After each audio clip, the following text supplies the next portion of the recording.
The Ink and Paint Club podcast is intended for mature audiences. I know we're usually talking about kids' cartoons and stuff, but there's going to be naughty language. Anyway, listener discretion is advised. Life is like a hurricane here in Duckburg. Race cars, lasers, You're listening to the Ink and Paint Club podcast, your weekly home for animation reviews and discussions. Hey, Kyle, do you want to, sing a little bit of the theme song for the show opener? No, thank you. Okay, then. Well, hey, everybody, welcome to the Ink and Paint Club podcast, where we review cartoons and such. I am your host, JD, and with me is Kyle. The lovely Kyle. I was gonna give you, your usual, prefix to your name, but one's not coming to me today. The lovable bastard Kyle. There you go. There we go. I like that. Anyway, so yes, welcome to the Ink and Paint Club podcast show time. And this week, we're talking about the new 1 hour premiere of the DuckTales reboot that Disney was apparently airing for 24 hours. Well, it's better than Teen Titans Go airing for 24 hours. It already does that. Yeah, that's true. But, yeah, so I think this review will be a little interesting because, Kyle, you are a I'm fan a of the old... senior. Yes, Kyle is a very hardcore fan of the old DuckTales, whereas I, as a child of the 90s who didn't have the Disney Channel, have never really watched DuckTales before, so I went into this new show with no real pre-existing bias. But Kyle, you being the fan of old DuckTales, I'm curious as to how you felt about this new show. Well, let's because it was an hour long, but it was technically split up into two episodes. So what was your impression of the first episode? well, don't get me started on the first episode. I bet I want you to get started. Oh, That's okay. how the show progresses forward. That's true. Well, I do want to say first off that all the clips and promos and everything worried the shit out of me. Yeah. Because it just didn't feel right. I don't know. Okay. I just didn't I didn't watch these clips and these promos and shit and was like, yeah, this is gonna be great. I was like, oh no, what is this? It was very worrisome to me. Okay. Yeah. I was worried about the kids' voices sounding a bit too old. I was worried about Scrooge sounding a bit too young. I was worried about Launchpad not even sounding anything at all like him. Yeah. Yeah. But And what is your verdict on that? didn't really bother me that much. The only thing that really got me, and this has never happened before, because I do love Disney stuff, but the first scene with Donald, I felt like it needed subtitles.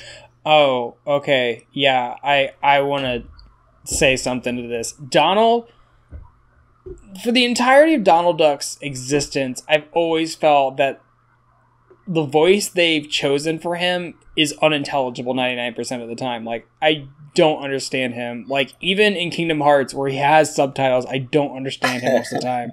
And I agree, in the entirety of this 1 hour, anything Donald says needed subtitles, because I couldn't understand what he said half the time. Well, I felt like it was just the first scene, and then I got used to it. But I noticed, because I started watching clips from the Three Musketeers movie, Mm-hmm. and the thing is, he talks slower, and it's easier to understand him because he's talking slower. And even in a frantic thing, he's speaking a bit slower. But in this one, he's very fast, and it was hard to fucking catch what he was saying. Yeah, I mean, honestly, I feel like they just kind of toned down the weird. I don't even know how you describe the sound of his voice, but the weird quackingness of his voice. I think if they toned that down just a little bit, it'd make him easier to understand. So the interesting fact about this was that, because I think it was back in the 80s. Back in the 80s, they did not want to use really existing Disney characters, with, I guess, the exception of Goof Troop. Yeah. So Goof Troop was goofy, but with this one, they wanted Donald not in the show because they were afraid kids wouldn't understand him, and I thought that was fucking stupid, because I've never had that problem. That's why I'm saying that. I've always had that problem. But he has shown up in a couple episodes, and that one he's actually in the Navy. He's like a Marine or... Yeah, Mel and I actually watched the first episode again of the old show earlier today, just kind of for comparison's sake. And yeah, he kind of just ditches out really fast. Yeah. But he does pop up from time to time, because he'll be like on shore leave, and then it's like kind of a dramatic thing, like, oh shit, we gotta get him back or he's gonna be AWOL. Oh god. It's awful. But yeah, so for this first episode, the first half of the hour-long premiere here is mostly dealing with show setup. Donald's in town for a job interview. He has Scrooge watch The Boys for a bit, and it's kind of just like the Huey, Dewey, and Louie getting used to Scrooge and all that stuff, and just like a thing in the house, or just adventures in his Scrooge's mansion, basically. I did like they gave the boys a different personality. Yeah, I definitely agree. I think that's one of the best parts about this reboot so far, is that they are making a concerted effort to make each of the triplets like their individual character, and that even kind of is more prevalent in the second episode, but we'll get to that in a little bit. Well, they touched down on that with like Quack Pack and stuff. They made them unique and whatever, but Quack Pack. Yeah.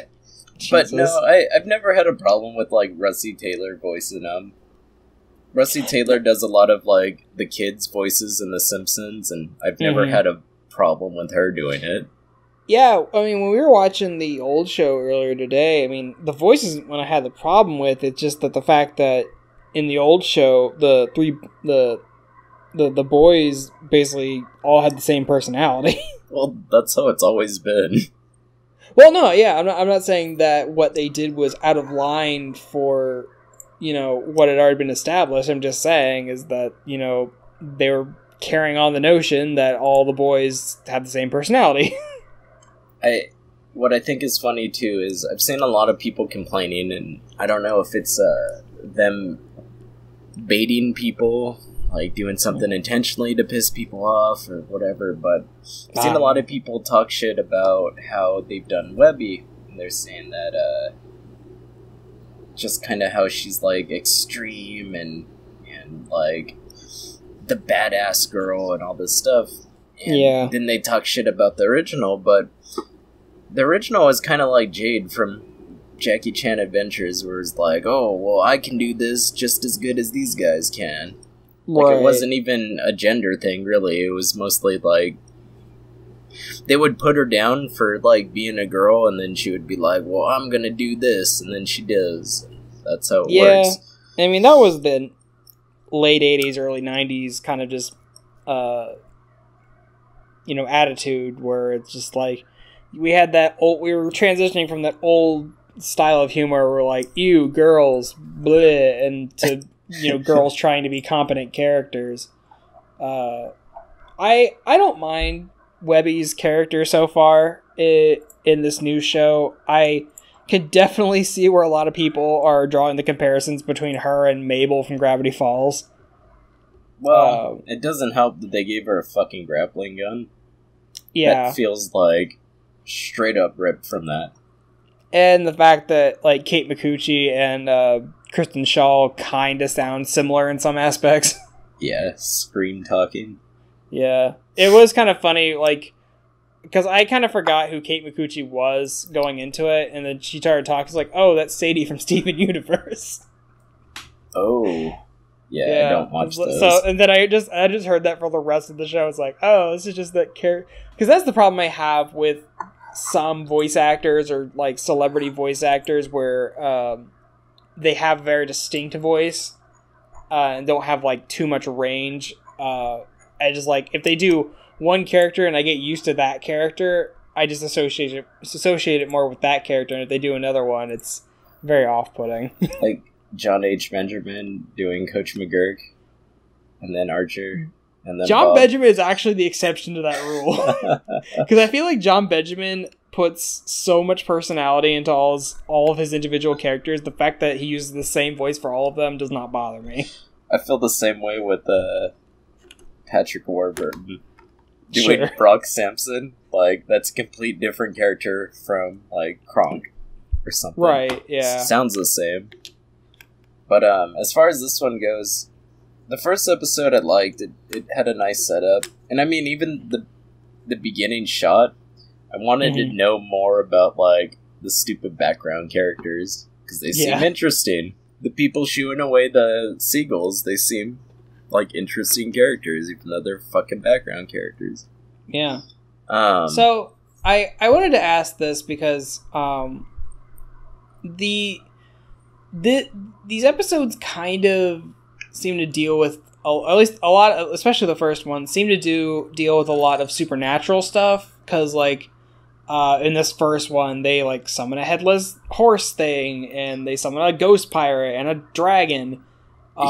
Was the old show? Did the old show do a lot of supernatural stuff, or is that like more stuff they're playing up now? Old show is kind of a mixed bag. Sometimes they do it, sometimes they wouldn't. Because they had Magica was one of the bad guys, and she dealt with magic. And then like the movie dealt with Murloc, who was like a wizard, and he was transforming into shit and stuff. Okay, I just didn't know because you watched the first episode. Donald Duck gets possessed by an Egyptian god. We watched the first episode in the sense we're like the first episode, like the first half hour. Oh, where did it end? I think they go to Egypt or something. No, the first episode's when they're fighting the Beagle Boys in the candy factory. Oh, okay. Yeah, that's literally all we watched. But yeah, this first episode was just laying the supernatural stuff on pretty heavy, so I didn't know if that was like a consistent thing. I liked all that stuff though. It was the fucking blade that won't stop until the person's killed, and then it was a ghost that was already dead, so the blade kept going through him. And they just give him a head of a statue of Scrooge. He's like, I should have been more specific. Yeah, that was cool though, because he was a reference to the painting too. Yeah. That was the pirate. Yeah. They've been using that dragon in, like, every promotional thing. Yeah, he's in the intro to the show. Yeah. Not too fond of his design, to be honest. Yeah, I mean, he's a Chinese-looking dragon. It's bug-eyed. Sure. So...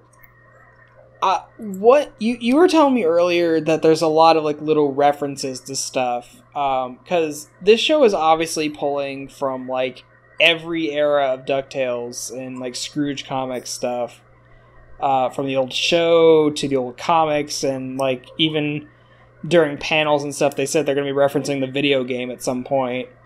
That's kind of funny. I'm sure they're just going to go to the moon.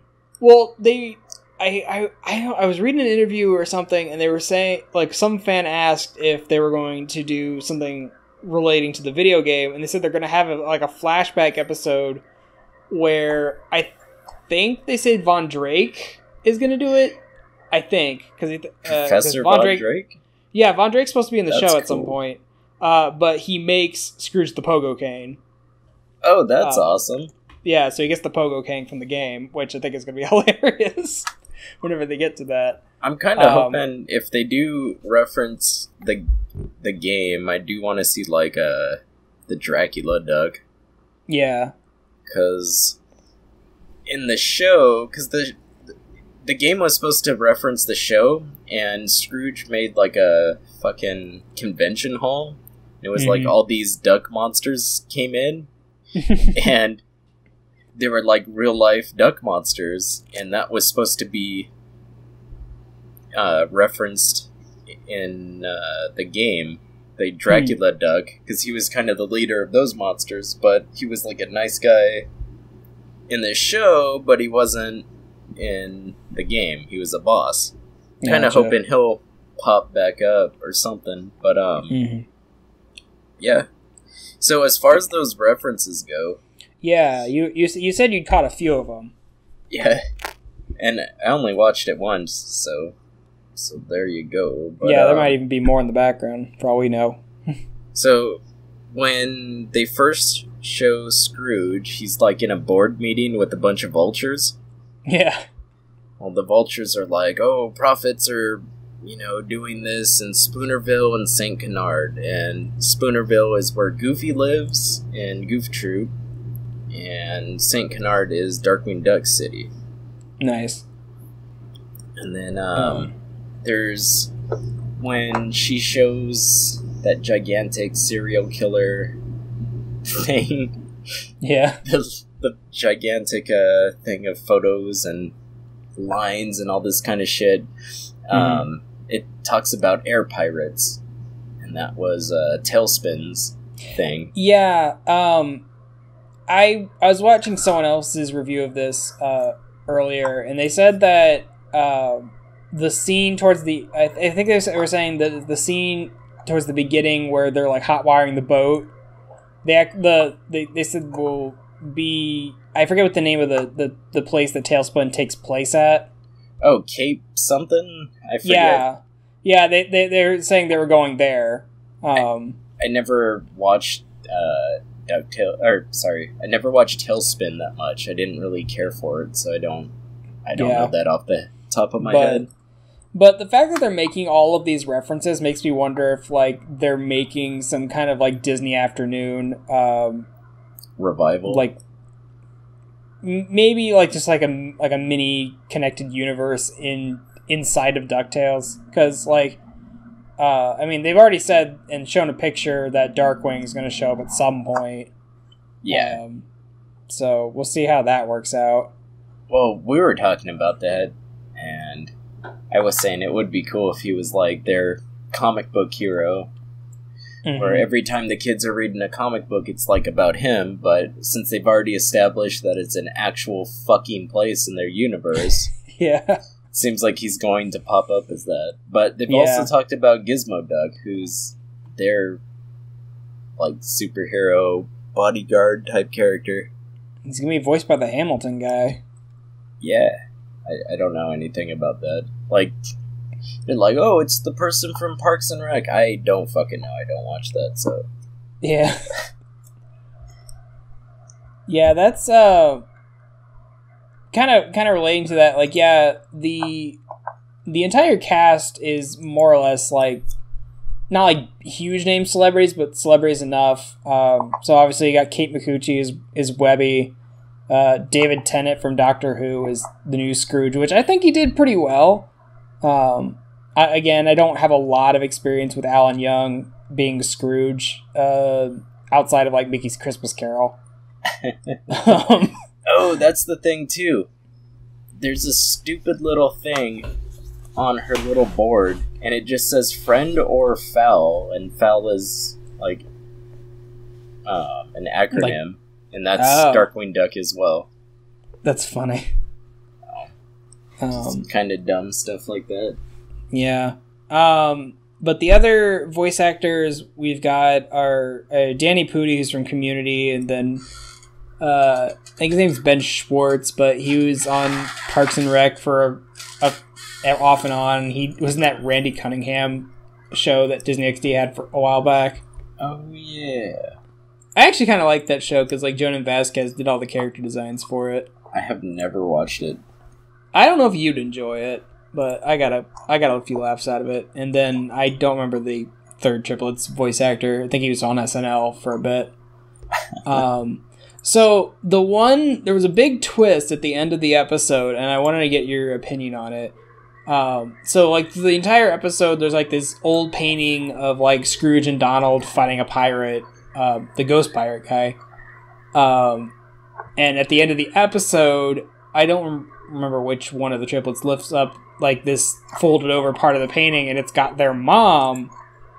Apparently, was on their adventure team back in the day.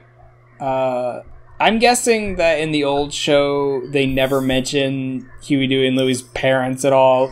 But No, are you even in the comics, their dad is never explained. Are you like intrigued at all that they might be like delving into that stuff with this show? Well, their mom is an established character. It's just Right. they've never like actually gone into it was it. actually it was kind of funny because like when they meet Webby, she has like this entire like Scrooge family history chart, and they like showed like who their parents actually are on like the family tree and stuff, because they were trying to figure out like how they're related to Scrooge exactly. Yeah. No, they've never really gotten into the mom, and I know in Italian comics, because that's a big thing, I think she's just so exhausted that she just fucking gives Donald her kids to watch. Like, she just shovels it off on him. But That's funny. they've never got into it, and I think it's kind of cool because they've always said that like Donald was Scrooge's sidekick in a sense, but it's cool to see that his sister was also part of that team in a sense, and then it raises interesting stuff because Scrooge and Donald don't get along just like the comics. Yeah, Kinda like assholes. like when they first meet, they're like kind of having a pissing contest. Yeah, and it's kind of interesting to see that.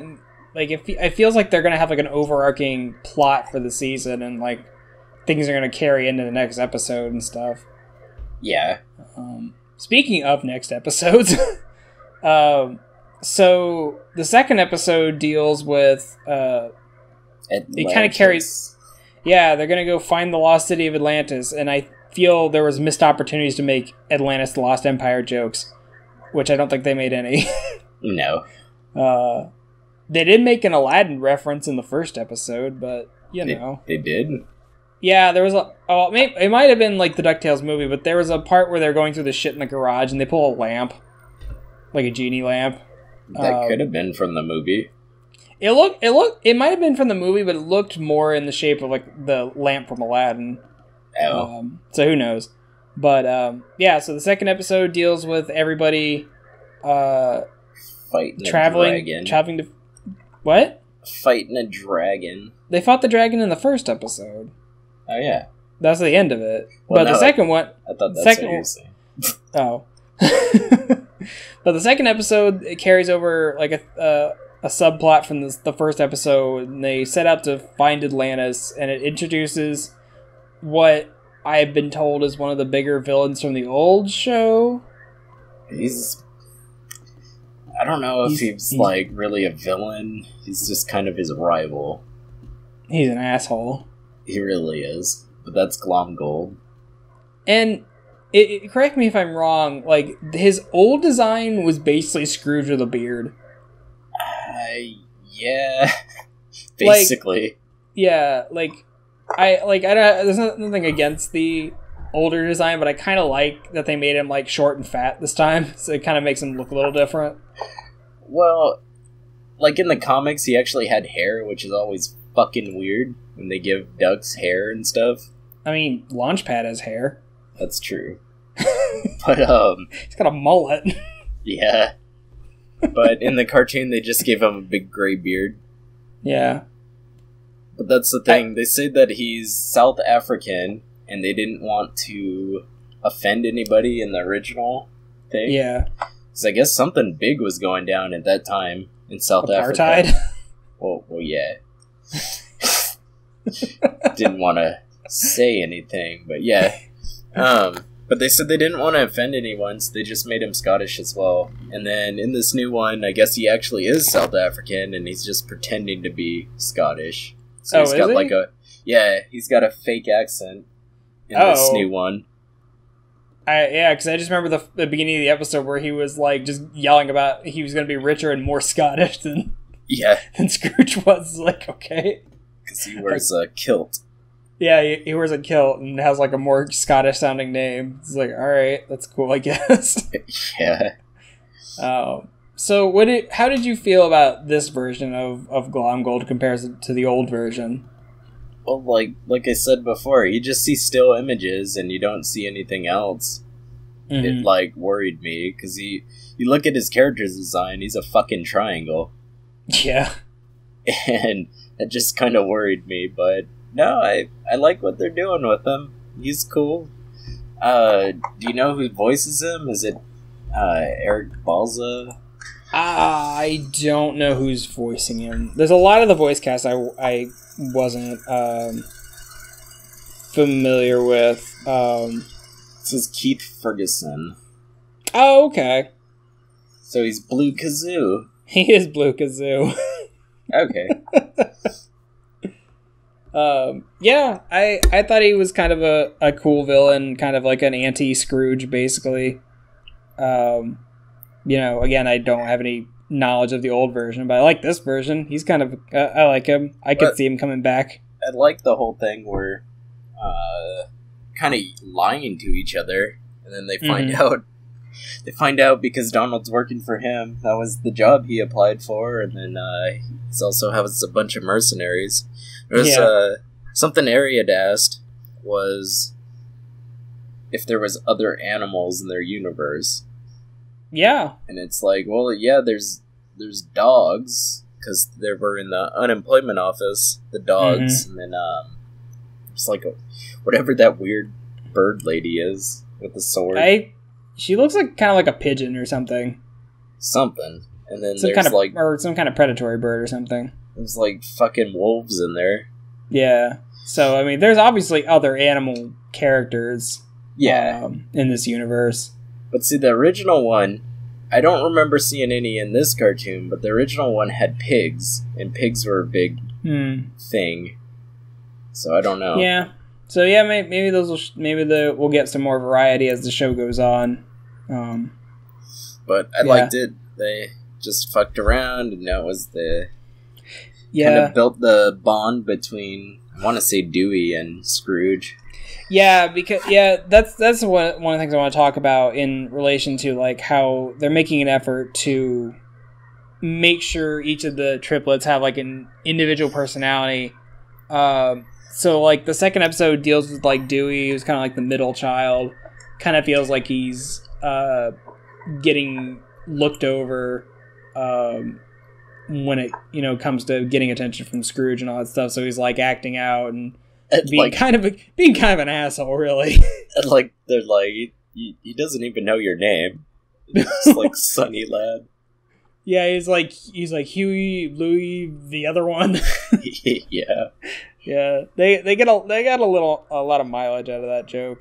But yeah, I do like that they gave Dewey his own episode to kind of like flesh out his personality, and I can see them like in future episodes like doing the same with everybody else. Everyone else gets their little time to shine. And man, I was actually kind of impressed with how much they crammed into a half hour, because each of these episodes were a half hour long, and they felt a lot longer. Not in a bad way. It just felt like they crammed a lot of stuff in it and even paced it well. Yeah, it was really, really paced pretty well. We've seen very fast cartoons in our life. We sure have. The ADD crowd. Yeah, and this show can get a little ADD at points, but I think I do think it's paced really well. I like that it's these short little adventures, but they cram a lot of it into a short amount of time. So that aspect I really like. And one of the other things, and I feel like we can have a lot to say on this, I really like the art style they chose for this. Yeah. I was talking to Dustin a little bit about it the other night, and I was saying that, like, I really like that it does feel like an old comic in the sense that, like, they're using a lot more muted colors, they're using a lot of black, and even in the backgrounds, you can kind of see, like, it's that weird, like... Very subtle.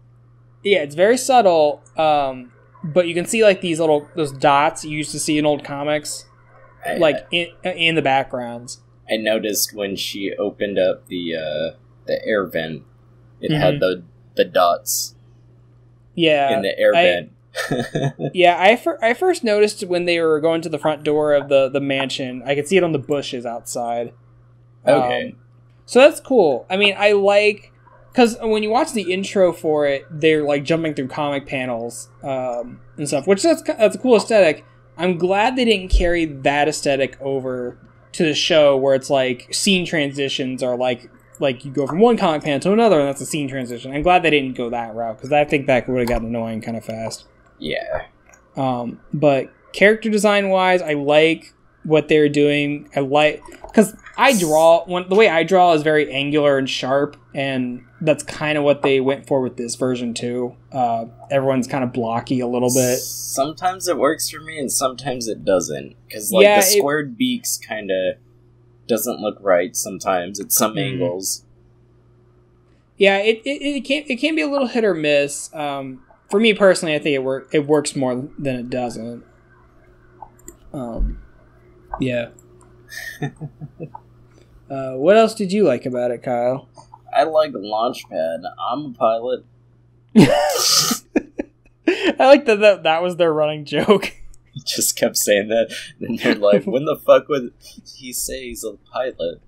The whole time. When did he become a pilot? He's literally the entire episode. He just pops out from nowhere to say it. I like that Scrooge is an asshole. Like, he's talking to him, and he's like, oh, there goes the thing. Yeah. Divider. And, okay, so the one little bit that I can compare the old show to is that in the first episode, Scrooge, like, in the new version, Scrooge is kind of a dick. In the old version, he's straight up an asshole to everybody. Like, I don't understand, like, why they chose to try to make this character so unlikable right up front. I mean, like, one of the first things you're introduced to him in the old show is that, like, he's walking down the street and some lady asks, like, do you want to donate to the poor? And he says they're not worth it. Damn. It's like, Jesus. That's cold. And I love the scene where he's depressed, so he just has solicitors come in just to throw him down to shoot. Yeah. It's like, damn, that's a dick move. I thought he was worse than the Christmas Carol movie. Oh, yeah. I mean, when he's playing actual Scrooge from A Christmas Carol, I mean, yeah, he's going to be a way bigger of a dick. It's just weird because, I don't know, for us, the comics aren't that big. Like, not a lot of people read them. But out in Europe, they're fucking humongous. Like, there is such a fan base for there. There's so many, like, original characters and shit. So, it's just really odd. Because, I don't know, people have talked about it too, where it's like, anything regarded cute. You have stuff in Japan, anything regarded cute over here is just, like, childish and stuff. But people like it. Well, it's kind of the same over here. We see all these Duck comics, we write it off as kid shit, but they're actually very, like, interesting to read and stuff. I just can't believe how big it is, though, in Italy. They have fucking magazines dedicated to this stuff. Wow. That's interesting. When they kept saying, like, oh, we're basing a lot of this on, like, old comics, I'm like, I've never seen any of these. It's weird. Whenever they say that, they're talking about the Barks comics. Right, yeah. There's a lot of Carl Barks inspirations in this, obviously, which is nice. And I do like that they're pulling from every era of, like, Scrooge's adventure stuff, not just from the old show, so that, like, no matter what era of DuckTales that you might have been into. So if you read the old comics or if you only played the video game like I have, you got something. There's something there for you. And even for people going in blind, have never heard of DuckTales, or little kids who never been exposed to it, I think there's a lot of good stuff in there for them. It's weird. They have Carl Barks, and he was the one who, I guess you would call him the creator of it. Sure. He's the person who's done most of the comics, and a lot of it, ooh, I'm sure we talked about it before, but like anime owes its stuff to fucking Scrooge McDuck. Yeah. Look that up. That's a fun little tidbit. If it wasn't for Disney and Scrooge McDuck comics, there wouldn't be that. There wouldn't be fucking Inception without Scrooge McDuck comics. Or Indiana Jones, if you didn't know that. Yeah, I could see where they get that. But then there's Don Rosa, and Don Rosa's still active today. He's done a lot of Scrooge comics. And, he's kind of like the student. If you were to say Carl Barks is the master, he's like the student, but he's fucking old. He's ancient himself. Well, yeah. I mean, they were making the Scrooge comics in like what, back the 50s and 60s? Yeah. Jesus. Oh yeah, because I was watching the video that Disney put out. Like, here's all like the references we're pulling from old comics in the news show and stuff, and they were like saying we went back to 1947. Yeah. I'm like, well, damn. A lot of those paintings are just like the Barks paintings. Yeah. That's what they were saying. Like, all the paintings in Scrooge's house are like old Carl Barks references. The only thing I could suggest to listeners is to pick up the life and times of Scrooge McDuck. That's kind of one thing I want to talk about too. I believe it's Don Rosa did a comic called The Life and Times of Scrooge McDuck, and it starts at like his funeral. Oh. Yeah. That's a bleak way to start. Yeah. Well, they just kind of talk about how just his whole basic origin story in a sense. But yeah, I forgot where I was going.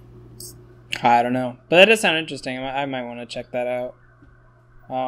Yeah, because I don't know, I like this whole adventure motif that they've got going with this. It's really fun concept, and I think they can get a lot out of it. And I'm very interested to see where this new show goes, and it makes me kind of want to.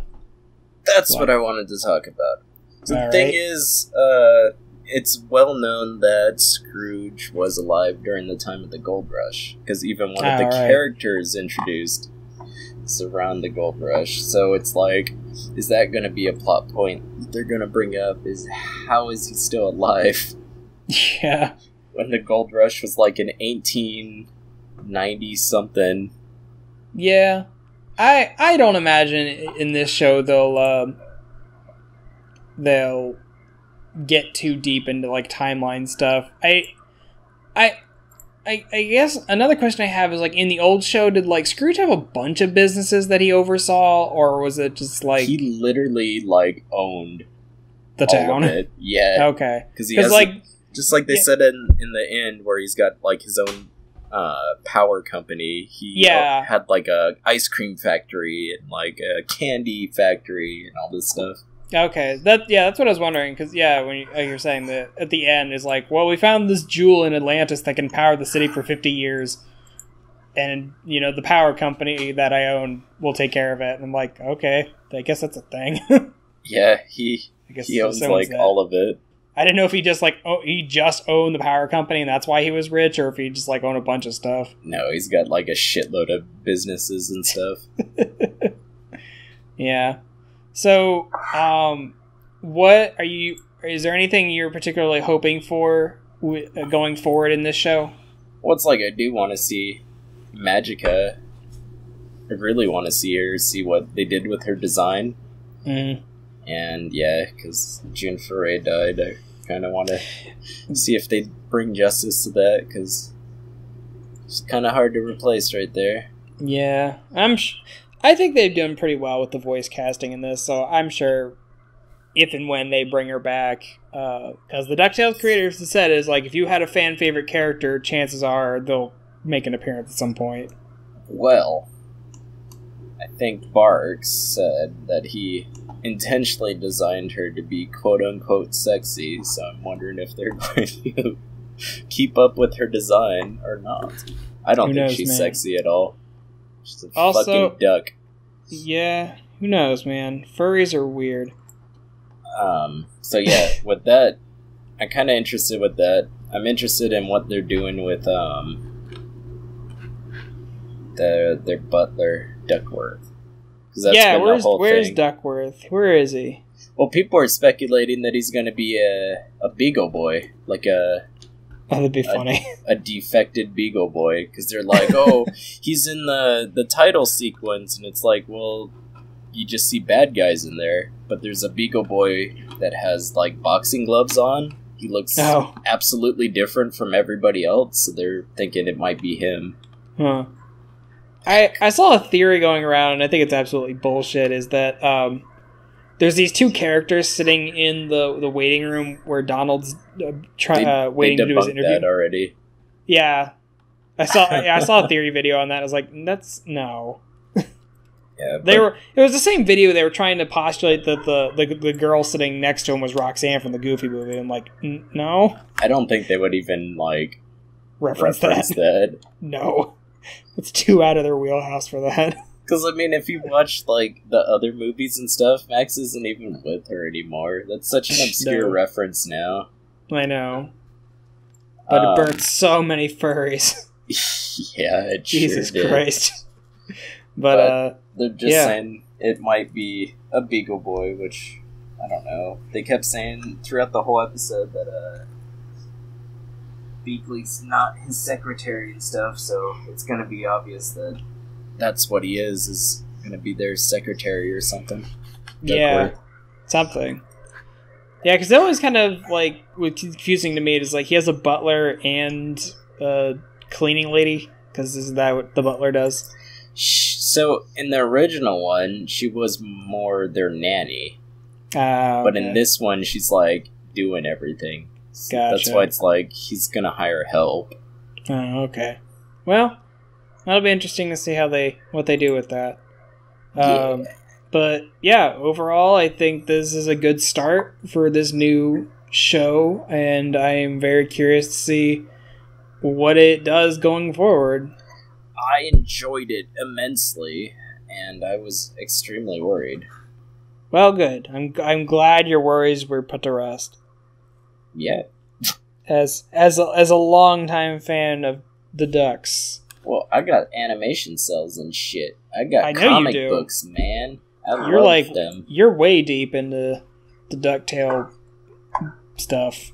I even wore a t-shirt yesterday to celebrate it. You nerd. Yeah. Christ. Alright, well, Kyle, do you have anything else you want to say to the lovely people? Nah, I'm good. Alright, cool. Alright, guys, well, thank you for listening to our review of DuckTales. Let us know what you thought about the new reboot. We're interested to see what you guys thought about that. And as always, we'll be back again next week with another review or show, something interesting. Yeah, so thanks for listening, and we'll catch you again next week. Catch you later, folks. Thank you for listening to this episode of the Ink and Paint Club podcast. Be sure to subscribe to the channel so you can catch a new episode every week. Also be sure to follow us on our Facebook and Twitter so you can keep up with the show. Links are in the description. We'll see you next week.